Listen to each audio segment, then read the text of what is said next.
Inside the Crocodile, the Papua New Guinea Journals, 2015, is a travel memoir by Trish Nicholson, chronicling her 5-year experience working on a social development project in a remote province of Papua New Guinea. The book details the challenges and obstacles she faced in her mission, showcasing her determination to complete the work despite the difficulties. In 2015, Inside the Crocodile won the Wishing Shelf Book Award.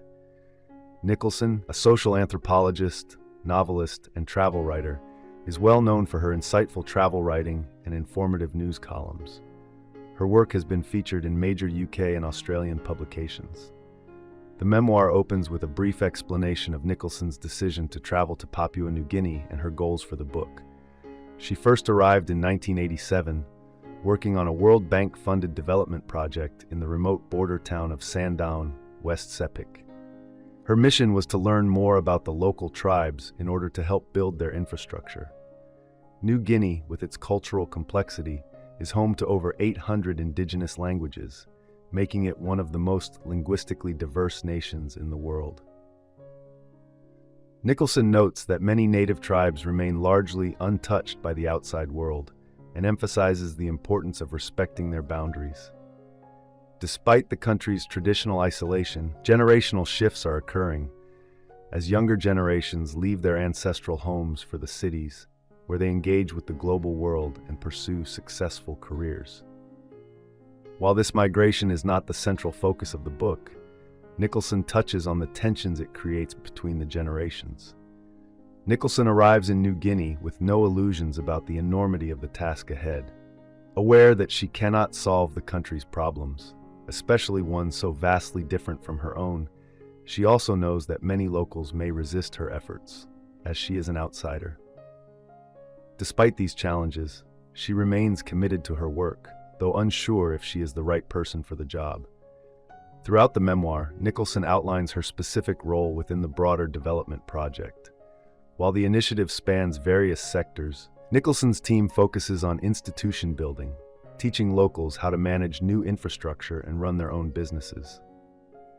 In addition to Nicholson's team, expatriates are also involved in health, education, fishing, and agriculture projects, all working together to improve the region's development.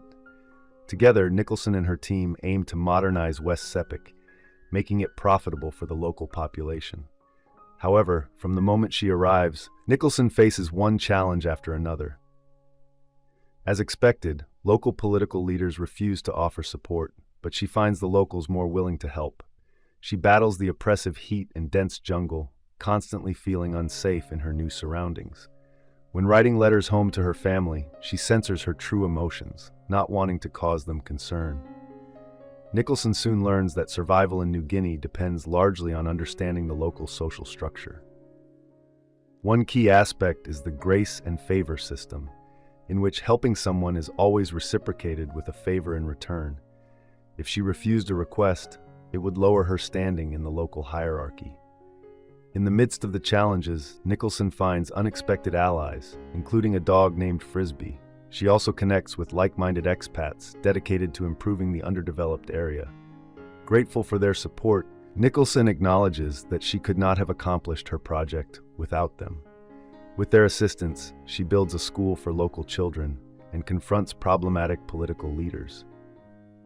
Nicholson provides vivid descriptions of the native environment, sharing what it's like to travel in a small, unstable plane through the mountains and to cross precarious bridges that could collapse at any moment.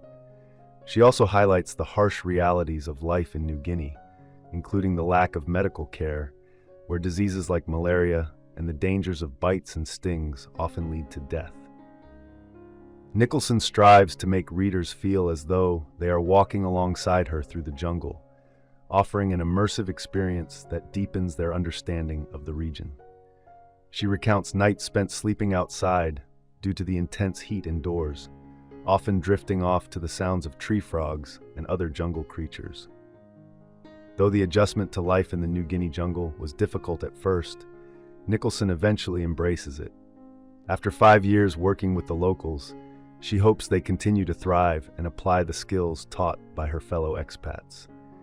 However, she remains realistic, understanding that she cannot change the entrenched corruption in the country.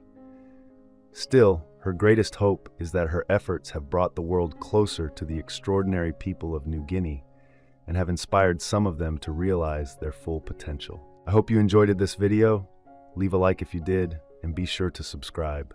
Thank you.